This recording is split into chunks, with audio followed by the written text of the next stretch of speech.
नमस्कार साथियों, कैसे हो आप लोग। उम्मीद करता हूं साथियों आप स्वस्थ होंगे, अपने घर परिवार पर भी सब लोग स्वस्थ होंगे। जी हाँ साथियों, हम बात करने वाले हैं आपके सामने रिट पात्रता परीक्षा को लेकर। साथियों, रिट पात्रता परीक्षा जो कि हमारी एग्जाम है 27 फरवरी को, उसके अंदर हम सभी आपके सामने लेकर आ रहे हैं साइकोलॉजी कैंपस की ओर से डेली क्लासेस साइकोलॉजी को लेकर, चाहे लेवल 1 हो चाहे लेवल द्वितीय हो। लगातार हम आपके सामने डेली क्लासेस आ रही है और आप सभी क्लास को अच्छे से देख भी रहे हैं और अपने साथियों को क्लास को शेयर भी कर रहे हैं। तो साथियों, आज हम बात करते हैं आपके सामने एक ऐसा टॉपिक जो कि हर बार एग्जाम के अंदर पूछा जाता है, चाहे लेवल 1 हो चाहे द्वितीय हो, चिंतन, तर्क और कल्पना। साथियों, इसके अंदर से माध्यमिक शिक्षा बोर्ड की जो सिलेबस दिया हुआ है हमारा रिट पात्रता परीक्षा का, उसके अंदर से हमें हर बार प्रश्न पूछा गया है। जितने भी हमारी एग्जामें हुई है और आगे आने वाली जो 27 फरवरी को एग्जाम हमारी होने वाली है, उसमें भी हमें ये प्रश्न देखने को मिलने वाला है। तो आज की क्लास में हम करते हैं शुरुआत और देखते हैं कि चिंतन, तर्क और कल्पना क्या है और किस तरह के प्रश्न बनने की संभावनाएं हैं। देखिएगा साथियों, आगे बढ़ते हैं। मैं बात करूं चिंतन, सॉरी पेन चेंज कर लेते हैं।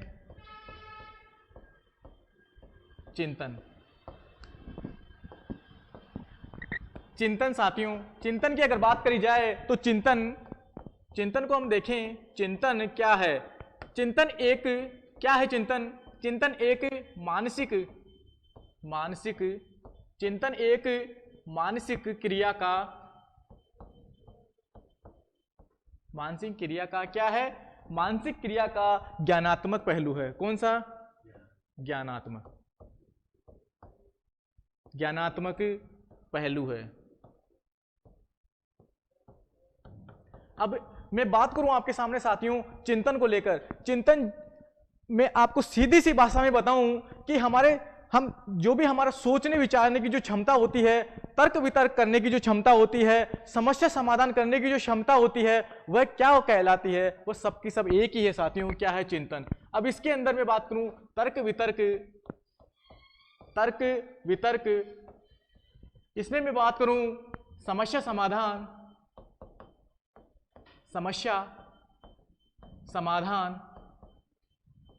की जो प्रॉब्लम सॉल्विंग की जो हम प्रक्रिया करते हैं, वह चिंतन के माध्यम से ही करते हैं। हमारे सामने कोई भी परेशानी आती है तो हम सबसे पहले किसका यूज करेंगे साथियों? हम यूज करेंगे मानसिक क्रिया का, मेंटल प्रोसेस का हम यूज करेंगे। और मानसिक क्रिया का ही ज्ञानात्मक पहलू माना जाता है। कौन? चिंतन। आप सभी को क्लियर हो गया होगा कि चिंतन क्या है। चिंतन हम एक परिभाषा के रूप में भी अगर पूछी जाए तो हमें यही बतानी है कि चिंतन साथियों मानसिक क्रिया का ज्ञानात्मक पहलू है। अगर ये पूछ लिया जाए कि यह किस वैज्ञानिक के द्वारा दी गई परिभाषा है, साथियों यह परिभाषा दी गई है, मैं बात करूं रॉस। एग्जाम के अंदर प्रश्न आएगा कि रॉस के अनुसार चिंतन की परिभाषा क्या है। यह परिभाषा आपको क्वेश्चन के अंदर देखने को मिलेगी कि चिंतन मानसिक क्रिया का ज्ञानात्मक पहलू है, पक्ष है, किसके अनुसार? तो एक ऑप्शन आपको देखने को मिलेगा रॉस के अनुसार। रॉस महोदय ने यह बताया है कि चिंतन एक मानसिक क्रिया का, कौन सी क्रिया का साथियों? मानसिक क्रिया का ज्ञानात्मक पहलू है। इतना सभी का क्लियर हो गया होगा। डेफिनेशन भी मेरे हिसाब से लगता है कि सभी को याद भी हो गई होगी। क्लियर हो गया? आगे बढ़ते हैं। वुडवर्थ ने क्या कहा है, देखिएगा साथियों। वुडवर्थ ने कहा है, एक परिभाषा की ओर बात करते हैं। वुडवर्थ के बारे में भी एग्जामिनर बार बार परिभाषाएं पूछता है कि वुडवर्थ ने कहा है कि वुडवर्थ ने तर्क को, वुडवर्थ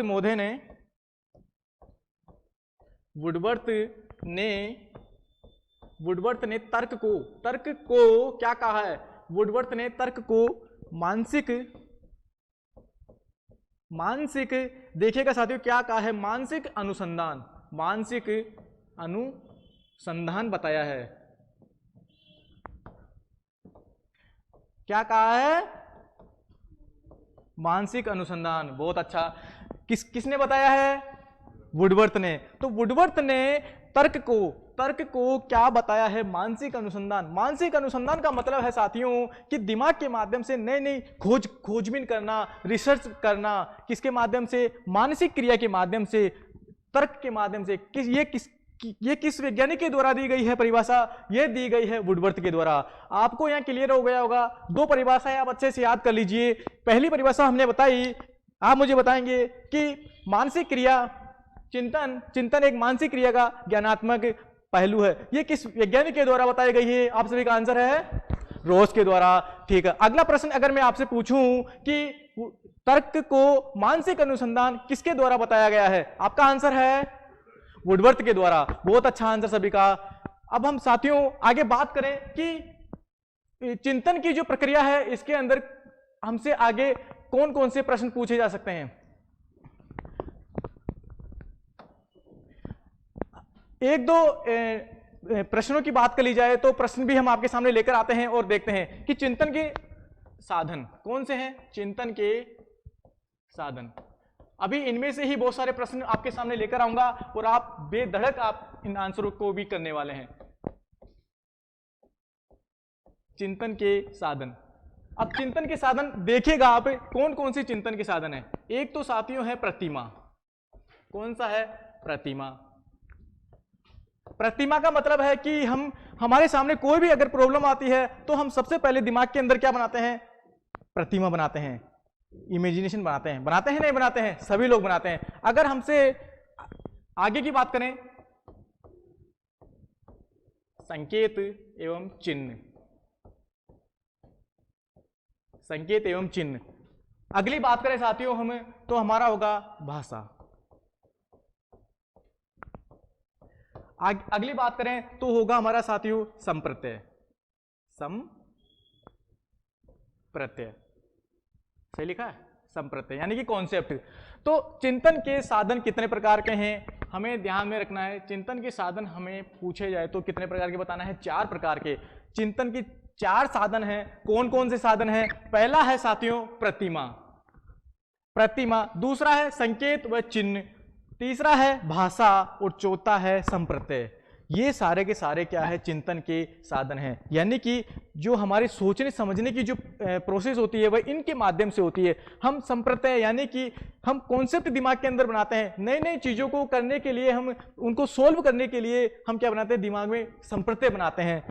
ये भी मानसिक क्रिया हुई ना? बिल्कुल हुई। भाषा की मैं बात करूं साथियों, हम भाषा को बोलने से पहले दिमाग के अंदर हमें सोचना पड़ता है कि मैं किस व्यक्ति से किस प्रकार की भाषा करनी है। आप साथियों अपने मित्रों से अलग प्रकार की भाषा व्यक्त करेंगे, आप अपने घर वालों से अलग प्रकार की भाषा व्यक्त करने वाले हैं, टीचर से अलग प्रकार की भाषा व्यक्त करना है। तो यह भी साथियों एक मानसिक क्रिया का ही पहलू बताया गया है, चिंतन का ही साधन बताया गया है। संकेत और चिन्ह की बात करी जाए तो साथियों, इशारों की बात करी जाए, चिन्ह की बात करी जाए तो यह भी एक चिंतन का साधन ही माना गया है। और प्रतिमा तो आपको पता ही है, यह भी चिंतन का साधन है। क्लियर हो गया होगा साथियों को? आगे बढ़ूं, आगे देखते हैं चिंतन के प्रकार देख लेते हैं साथियों। चिंतन के प्रकार बहुत ही इंपॉर्टेंट है और चिंतन के प्रकार देखिए हर बार प्रश्न इसमें पूछा जाता है। चिंतन के प्रकार, चिंतन के प्रकार साथियों कितने प्रकार के होते हैं? मैं बात करूं आपके सामने अपसारी चिंतन।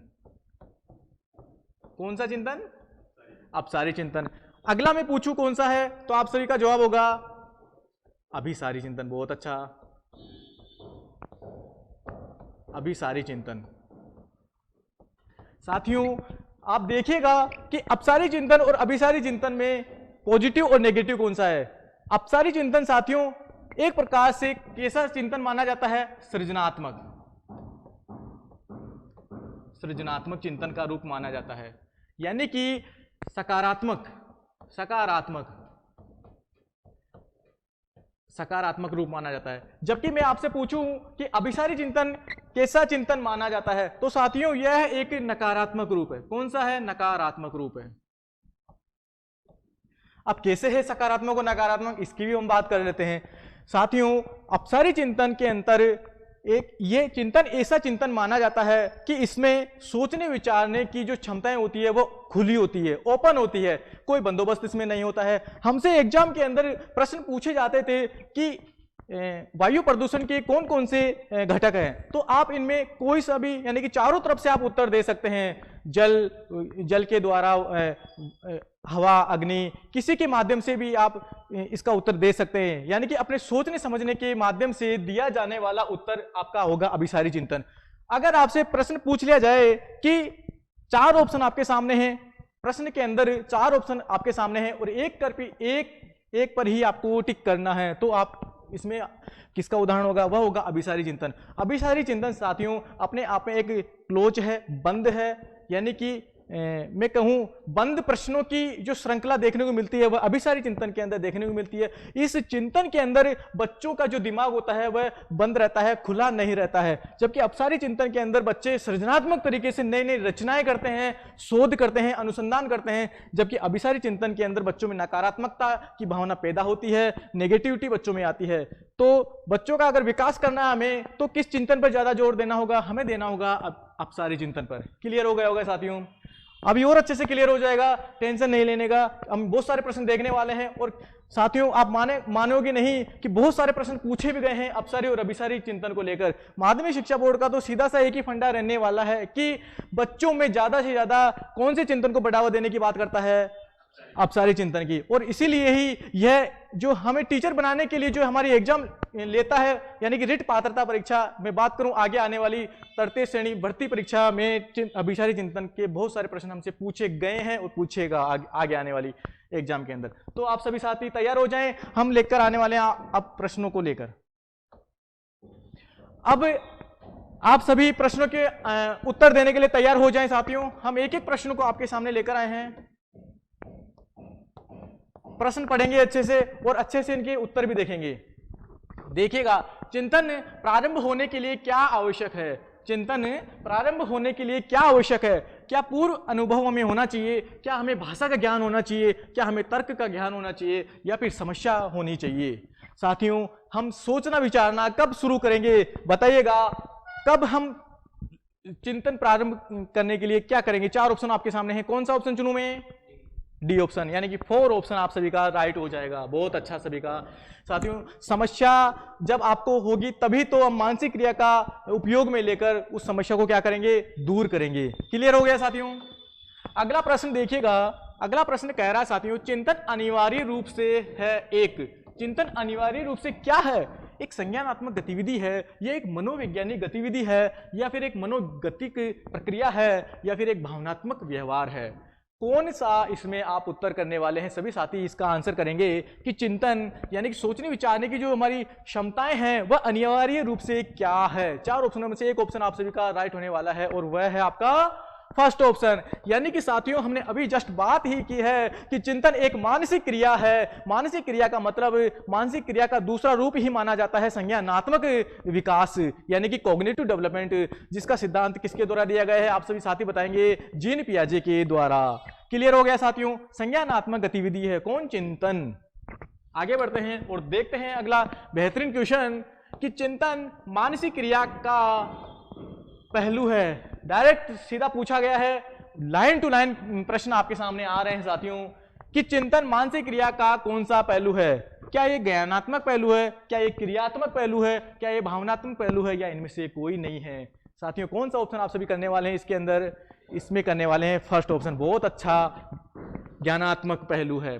चिंतन मानसिक क्रिया कौन सा पहलू हो गया? ज्ञानात्मक। अगला प्रश्न देखिएगा, अगला प्रश्न बहुत ही शानदार प्रश्न। आउट ऑफ द बॉक्स चिंतन किससे संबंधित है? पूछा है हमें आउट ऑफ द बॉक्स।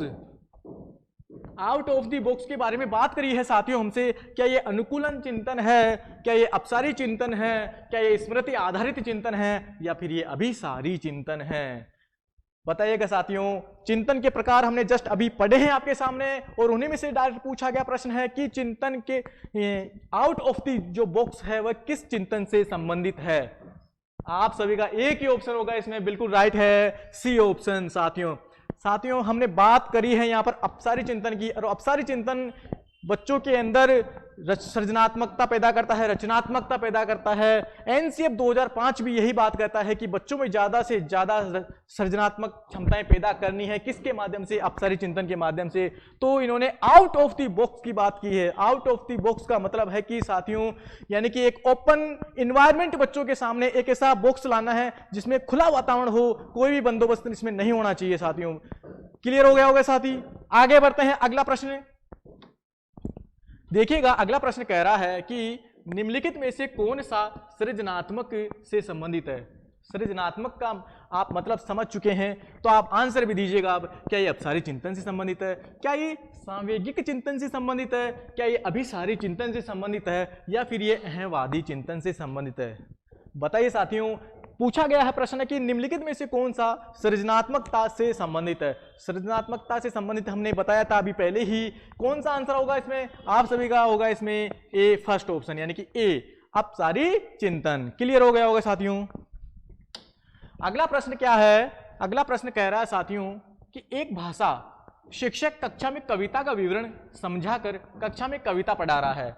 यानी कि एक टीचर है, क्लास के अंदर कविता को पढ़ाने से पहले उसके अनेक सारे उदाहरणों की बात करता है और उसको समझाने की प्रोसेस यानी कि क्रिया कर रहा है, और छात्रों को स्पष्टीकरण से निष्कर्ष निकलवाने या फिर व्यापक विचार करने के लिए कह रहा है। तो ये उदाहरण किसका माना जाएगा।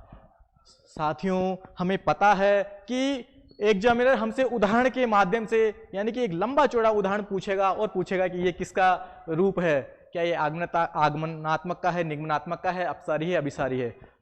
तो यह आपका ऑप्शन इसमें कौन सा चुना है, क्या ये आगमनात्मक तर्क है, क्या ये अवधारणा मानचित्र है, या निगमनात्मक तर्क है, या परिकल्पना परीक्षण है। साथियों, एक ही आंसर इसके अंदर आ रहा है, यह है आगमनात्मक तर्क। आगमनात्मक तर्क के अंदर हमसे ये बताया गया है कि ये इसके अंदर शिक्षक पहले उदाहरण देता है, फिर उसके बाद उदाहरण से नियम की ओर बच्चों को ले जाता है, जबकि इसके विपरीत बात करता है निगमनात्मक तर्क। निगमनात्मक तर्क यह कहता है कि पहले बच्चों को नियम सूत्र बताए जाएं और फिर बाद में उदाहरण की ओर ले जाया जाता है निगमनात्मक तर्क। तो इसमें आप सभी का एक ही ऑप्शन होगा, फर्स्ट ऑप्शन आगमनात्मक तर्क।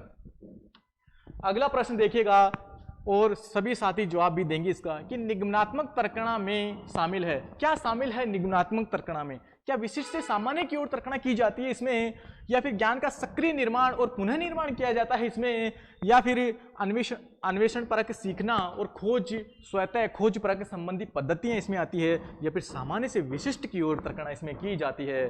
साथियों, हमें पूछा गया है निगमनात्मक तर्कणा के अंदर, निगमनात्मक तर्कणा के अंदर कौन सा इसमें से होगा, इसमें होने वाला है। साथियों, हमने दो चीजें पढ़ी है, एक तो पढ़ा है आगमन और एक में पढ़ा है निगमन। तो आगमन के अंदर तो हमने देखा था कि उदाहरण से नियम की ओर चलता है, और आगमन जो तर्क है वह विशिष्ट से सामान्य की ओर चलता है, जबकि निगमन आगमन के विपरीत कौन सा है, निगमन तर्क चलता है सामान्य से विशिष्ट की ओर। तो ऑप्शन कौन सा ऑप्शन इसमें करने वाले हैं आप, इसमें होगा सभी का डी ऑप्शन, यानी कि सामान्य से विशिष्ट की ओर कौन ले जाता है, आपका निगमन तर्क ले जाता है। कई साथी इसको बहुत अच्छे आसानी से गलत करके आते हैं। कैसे गलत करके आते हैं कि सर आगमन के अंदर तो उदाहरण से नियम की बात करता है और विशिष्ट से सामान्य की ओर बात करता है, लेकिन ये निगमन जो ये सामान्य से विशिष्ट की बात कैसे करता है। तो हमें ये क्लियर रखना है कि निगमन जो तर्क है वह सामान्य से विशिष्ट की ओर चलेगा, और जो आगमन तर्क है साथियों, मैं बात करूं आगमन तर्क, आगमन जो तर्क है वह किधर की ओर चलेगा, वह चलेगा विशिष्ट से सामान्य की ओर चलेगा। क्लियर हो गया होगा अब तो सभी का। आगे बढ़ते हैं और देखते हैं अगला प्रश्न। देखिएगा, मान लीजिए आप विद्यालय शिक्षा बोर्ड के अध्यक्ष हैं, ठीक है साहब। आप अपने अधिकार क्षेत्र के अंतर्गत आने वाले विद्यालयों की शिक्षा की संपूर्ण गुणवत्ता को सुधारने के लिए क्या योजना बनाएंगे। इस प्रकार के प्रश्न खालिस्तान यानी कि एक उदाहरण है। ये किसका उदाहरण माना जाएगा साथियों, हमें कह रहे हैं कि आप विद्यालय शिक्षा बोर्ड के एक अध्यक्ष हैं और अपने अधिकार क्षेत्र में आने वाली जो भी स्कूलें हैं उनमें शिक्षा की संपूर्ण गुणवत्ता को सुधारने के लिए आप कौन सी योजना बनाएंगे।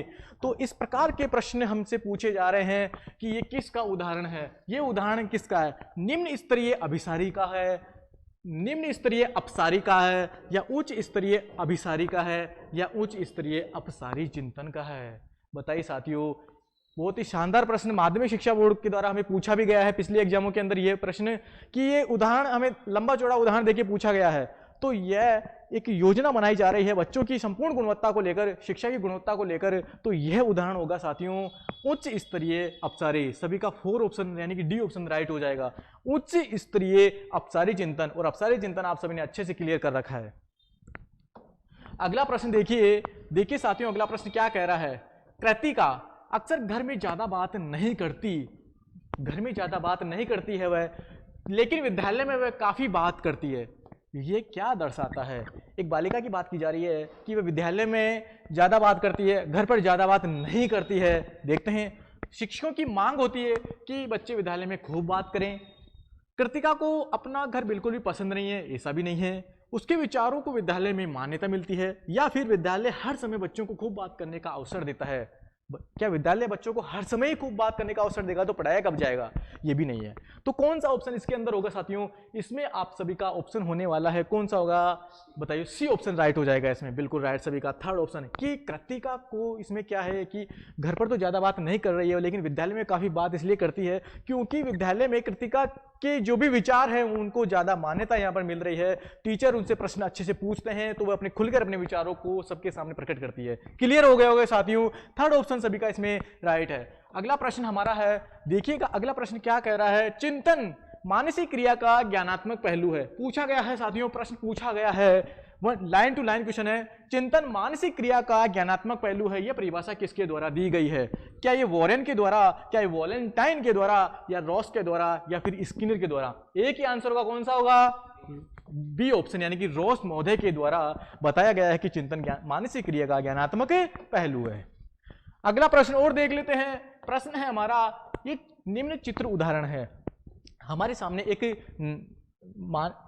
चित्र दे रखा है, चित्र दे रखा है कि मिस्र कला, ये स्थापत्य कला, ये मकबरों की वस्तु चित्र, फिर ये भित्ति चित्र, ये आभूषण। मतलब हमें एक नक्शे के माध्यम से पूछा गया है, एक चित्र के माध्यम से पूछा गया है कि निम्न में से ये किसका उदाहरण है? क्या ये रेखा चित्र का उदाहरण है, क्या ये मॉडल का उदाहरण है, क्या ये प्रत्यक्ष मानचित्र का उदाहरण है, या फिर ये बिंदु रेखीय चित्र का उदाहरण है? आप सभी का एक ही आंसर इसके अंदर होगा साथियों। ये किसका उदाहरण है? बिल्कुल राइट ऑप्शन इसमें सी ऑप्शन हो जाएगा। यह प्रत्यक्ष मानचित्र का उदाहरण है साथियों। मानचित्र के माध्यम से हमें पूछा जा रहा है कि कौन सी चीज कहां कैसे, यानी कि एक नक्शा बनाकर हमें बताया गया है। तो डायरेक्ट ऑप्शन सी ऑप्शन हो जाएगा, प्रत्यक्ष मानचित्र। क्लियर हो गया? आगे बढ़ते हैं। अगला प्रश्न है, एक अध्यापक मानचित्र की खाली रूपरेखा में केवल नदियों, पहाड़ों, मैदानों, घाटियों को प्रदर्शित करता है। वह विद्यार्थियों को मुख्य नगर, रेलवे, मुख्य नगरों को जोड़ने वाले राजमार्गों को चिन्हित करने को कहता है। विद्यार्थियों को अन्य पुस्तकों, मानचित्रों को अध्ययन करने की इस दौरान मनाही होती है। तो यहाँ अध्यापक के द्वारा प्रयुक्त उपागम है। बताइए साथियों, एक टीचर यहाँ पर एक नक्शे के माध्यम से हमें बताता है, यानी कि मैं राजस्थान का नक्शा बनाऊं तो इसमें ये कहता है कि इसमें मुख्य मुख्य नगर कौन से हैं, नदियाँ कौन कौन सी मुख्य हैं हमारे राजस्थान की अगर बात करी जाए तो, घाटियाँ कौन कौन सी है मुख्य है, और इसमें मुख्य नगर बताएं, रेलवे स्टेशन मुख्य मुख्य बताएं, और मुख्य नगरों को जोड़ने वाले राजमार्ग भी बताएं। तो एक नक्शे के माध्यम से आपके सामने बात की जा रही है, और टीचर साथ में ये भी कह रहा है कि आप पुस्तकों का प्रयोग नहीं करेंगे, एक नक्शे के माध्यम से ही हमें बताएंगे। तो इसमें ऑप्शन ये किसका उपागम है? देखिएगा कि क्या ये मानचित्र निरूपण का उपागम है, या फिर अन्वेषण उपागम है, या खोज उपागम है, या फिर समस्या समाधान उपागम है? कौन सा आंसर होगा इसमें साथियों? यह होगा आपका फर्स्ट ऑप्शन सभी का राइट हो जाएगा कि मानचित्र के माध्यम से ही हमें संज्ञान करवाया जा रहा है, कि मानचित्र के माध्यम से हमें बताया जा रहा है कि कौन कौन सी चीजें कहां पर है, हमारे मानसिक क्रिया के माध्यम से। क्लियर हो गया है साथियों? आगे बढ़ते हैं। देखिए किस तरह के प्रश्न हमसे एग्जामिनर पूछ रहा है। एक लंबा चौड़ा उदाहरण देखिए, एक छोटा सा उत्तर हमें पूछ रहा है, तो हम प्रश्न को अगर आसानी से अगर पढ़ लिया जाए तो उस उत्तर भी बेहद हम आसानी से चुन सकते हैं। आगे देखिए, प्रभावपूर्णता, व्याख्या, मौलिकता और लचीलापन देश के साथ संबंधित तत्व हैं। देखिएगा इसमें पूछा गया है कि प्रभावपूर्णता, व्याख्या, मौलिकता और लचीलापन ये किसके मुख्य तत्व हैं? क्या ये प्रतिभा के हैं, क्या ये अपसारी चिंतन के हैं, क्या ये गुण के हैं, क्या ये त्वरण के हैं? बताइए साथियों, ये किसके तत्व माने गए हैं?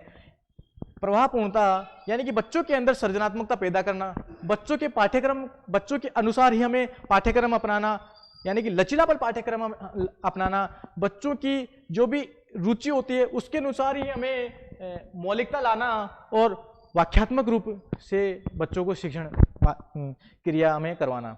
तो ये सारे के सारे जो तत्व हैं, उदाहरण हैं, वह किसके हैं, इन चारों में से ऑप्शन देना है। आपका एक ही आंसर होगा इसमें साथियों। कौन सा ऑप्शन आप करने वाले हैं? सी ऑप्शन, यानी कि अपसारी चिंतन। अपसारी चिंतन कैसा होना चाहिए? प्रभावपूर्णता होना चाहिए, व्याख्या वाला होना चाहिए और मौलिकता इसके अंदर होनी ही होनी चाहिए और साथ ही साथ लचीलापन भी इसके अंदर होना ही चाहिए। क्लियर हो गया होगा साथियों। आगे बढ़ते हैं और अगला प्रश्न हमारा है, देखिएगा कि अगला प्रश्न क्या कह रहा है। चिंतनशील सोच की चर्चा इनमें किसने की? प्रश्न है साथियों कि चिंतनशील सोच की चर्चा किस वैज्ञानिक के द्वारा की गई है? जॉन डीवी के द्वारा की गई है, वुडवर्थ के द्वारा की गई है, रोस के द्वारा की गई है या फिर जेम्स ड्रेवर के द्वारा की गई है? चिंतनशील सोच के बारे में पूछा गया है, किसके द्वारा चर्चा की गई है? साथियों कौन सा ऑप्शन आप सभी करने वाले हैं? इसमें एक ही ऑप्शन होगा, इसमें होगा जॉन डीवी के द्वारा चिंतनशील सोच की चर्चा की गई है। क्लियर है साथियों। अगला प्रश्न है, अगला प्रश्न क्या कह रहा है कि किस प्रकार की कल्पना में ख्याली पुलाव और हवाई किले बनाए जाते हैं? ख्याली पुलाव और हवाई किले बनाए जाते हैं, हवाई बातें की जाती है। अगर आप तैयारी करने के लिए यहाँ पर आए हैं और ऐसा फ्रेंड सर्किल आपका बन गया है कि बस चाय पानी पीकर ही, मौज मस्ती कर ही हवाई किले बना रहे हैं, बातें बना रहे हैं कि ये होगा, जॉब लग जाएगी तो मैं वो करूंगा, ये करूंगा, यानी कि आप फुल 100% एंजॉयमेंट के माध्यम से कर रहे हैं, तो आप साथियों चार ऑप्शनों में से कौन सी क्रिया कर रहे हैं बता दीजिएगा। क्या कलात्मक कल्पना कर रहे हैं, क्या विचारात्मक कल्पना कर रहे हैं, क्या मंत्रंग कल्पना कर रहे हैं या फिर क्रियात्मक कल्पना कर रहे हैं? बताइएगा साथियों, कौन सी कल्पना आपके दिमाग में चल रही है? बी, यानी कि मंत्रंग कल्पना। अरे मन का कोई तोड़ नहीं, यानी कि जितना सोच सके सोच लो, ये तो मन है साथियों, किसी के बस में नहीं। तो आप सभी का इसमें ऑप्शन हो जाएगा बी ऑप्शन, मंत्रंग कल्पना। अगला है साथियों, अगला प्रश्न, चिंतन में सबसे महत्वपूर्ण तौर पर क्या सम्मिलित होता है? चिंतन में सबसे महत्वपूर्ण तौर पर क्या सम्मिलित होता है? क्या अभियोग्यताएं होती है, क्या स्मृति होती है, क्या तर्क होता है या फिर अभिवृत्ति होती है? पूछा गया प्रश्न हमें कि चिंतन में सबसे महत्वपूर्ण तौर से क्या सम्मिलित होता है? बताइएगा, अभियोग्यता, स्मृति, अभिवृत्ति या फिर तर्क? बहुत अच्छा आंसर सभी का, इसमें आंसर है सी, यानी कि चिंतन में सबसे महत्वपूर्ण तौर पर तर्क होना चाहिए। अगर हम मानसिक क्रिया के माध्यम से चिंतन कर रहे हैं तो सीधी सी बात है, तर्क वितर्क भी हम कर रहे हैं, कल्पना हम कर रहे हैं और फिर उसके बाद समस्या का समाधान हम निकाल रहे हैं। अगला प्रश्न है, प्रश्न क्या कह रहा है देखिएगा, कल्पना की सामग्री स्मृतियां हैं, इसमें वास्तविक से अवास्तविकता का सृजन किया जाता है। यह कथन जिस मनोवैज्ञानिक का है, यानी कि यह कथन किस मनोवैज्ञानिक के द्वारा दिया गया है साथियों? यानी कि प्रश्न को दोबारा पढ़ें और आसानी से पढ़ें। कल्पना की सामग्री स्मृतियां हैं, इसमें वास्तविक से अवास्तविक का सृजन किया जाता है। यह कथन किस मनोवैज्ञानिक के द्वारा दिया गया है? क्या ये मैकडूगल के द्वारा दिया गया है, क्या ये रेबर्न के द्वारा दिया गया है या फिर ये बोआज के द्वारा दिया गया है या बोरिंग व अन्य के द्वारा दिया गया है? साथियों चिंतन की परिभाषा हमसे पूछी गई है कि यह कथन किस मनोवैज्ञानिक के द्वारा दिया गया है? वास्तविक से अवास्तविकता की बात करता है, यानी कि प्रत्यक्ष से अप्रत्यक्ष की मैं बात करूं, अगर हमें एग्जाम में पूछ ले वास्तविक से अवास्तविक अगर लिखा नहीं आए, इसकी जगह डायरेक्ट लिखा हुआ है प्रत्यक्ष से अप्रत्यक्ष, तो भी आपको यही मनोवैज्ञानिक चुनना है, जिसका आंसर आप सभी बताएंगे। कौन सा ऑप्शन इसमें होगा साथियों? इसमें हो जाएगा डी ऑप्शन, यानी कि बोरिंग व अन्य के द्वारा। ये कहते हैं कि वास्तविक यानी कि हमारे सामने जो भी चीजें हैं उनके माध्यम से बच्चों को अवास्तविक की ओर ले जाना है, अप्रत्यक्ष तर्क बच्चों को करवाना है। क्लियर हो गए होंगे साथियों। अगला प्रश्न है हमारे सामने और आप सभी इसका उत्तर देने वाले हैं। तर्क को चिंतन का कौन सा रूप माना जाता है? यानी कि जो तर्क है इसको चिंतन का कौन सा रूप माना जाता है? उच्चतम रूप माना जाता है, निम्नतम रूप माना जाता है, या विकसित रूप माना जाता है, या ए और बी दोनों ही सही हैं? बताइएगा साथियों। प्रश्न पूछ रहा है कि तर्क है, इस तर्क को चिंतन का कौन सा रूप माना जाता है? डेफिनेट आपका आंसर होने वाला है साथियों, इसको उच्चतम रूप भी माना जाता है और इसको विकसित रूप भी माना जाता है। किसका? चिंतन का, तर्क को। तो इसमें ऑप्शन हो जाएगा डी ऑप्शन, यानी कि ए और बी दोनों ही इसके अंदर राइट हो जाएंगे।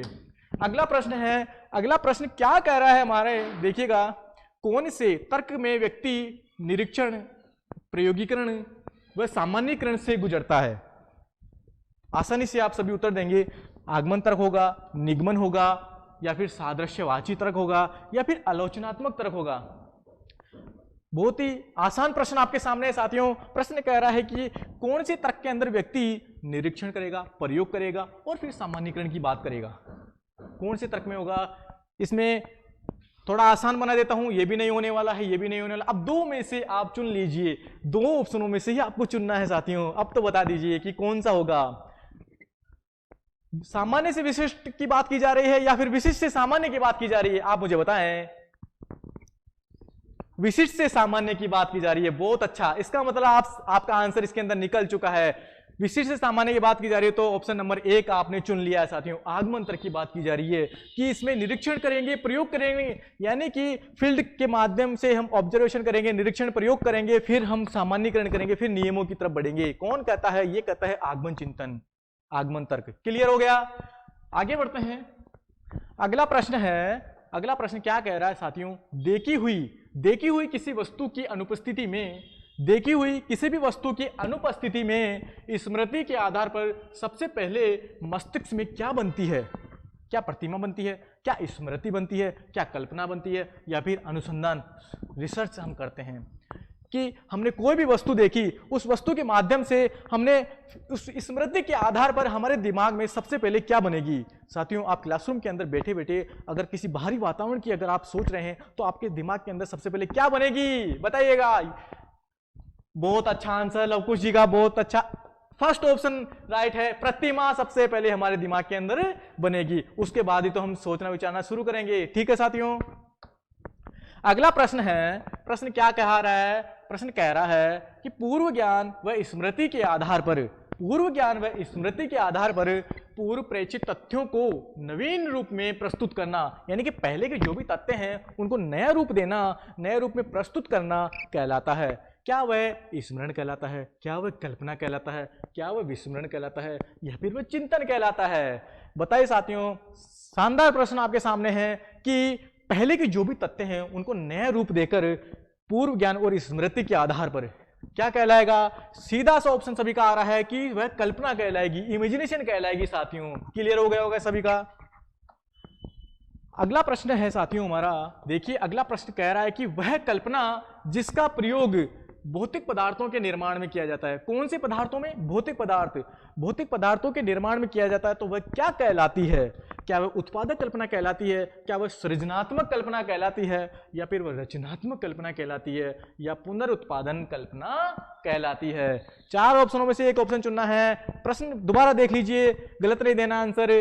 भौतिक पदार्थों के निर्माण में वह कल्पना जिसका प्रयोग हम भौतिक पदार्थों के निर्माण में करते हैं, भौतिक पदार्थों के माध्यम से हम नई नई अनुसंधान करते हैं, शोध करते हैं, तो वह कौन सी कल्पना का उदाहरण माना जाएगा? बताइए साथियों। सृजनात्मक माना जाएगा या फिर रचनात्मक माना जाएगा या फिर पुनरुत्पादक माना जाएगा या उत्पादक माना जाएगा? बताइए साथियों। वह आपका है सृजनात्मक कल्पना। कौन सी कल्पना? सृजनात्मक कल्पना, जो कि अपसारी चिंतन का ही रूप माना जाता है। वह कल्पना, प्रश्न है, जिसका प्रयोग अभौतिक पदार्थों के निर्माण में किया जाता है, वह क्या कहलाती है? वह कल्पना जिसका पहले हमने देखा भौतिक पदार्थों, अब हमारे सामने आया है अभौतिक पदार्थों के निर्माण में किया जाता है, वह क्या कहलाती है?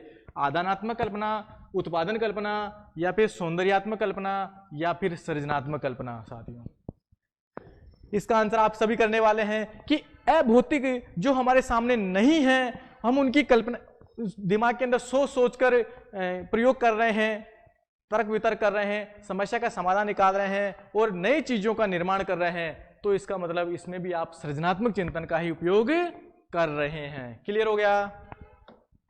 अगला सेमीफाइनल क्वेश्चन आज का रहने वाला है, सबसे अलग हटकर चिंतन निम्न में से संबंधित है। यानी कि 4 ऑप्शनों में से एक चिंतन ऐसा है जो सबसे अलग हटकर अपने आप में सबसे बढ़िया चिंतन माना जाता है। क्या वह अपसारी चिंतन है? क्या वह मूल्यांकनात्मक चिंतन है? क्या वह तार्किक चिंतन है? या फिर वह अभिसारी चिंतन है? कौन सा चिंतन है साथियों?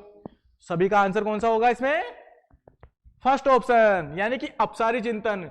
अपसारी चिंतन साथियों सभी चिंतनों में सबसे बेस्ट चिंतन माना गया है कि इसी चिंतन के अनुसार ही हमें अध्ययन प्रणाली को बढ़ाना है, बच्चों को सिखाना है और उनका डेवलपमेंट करना है।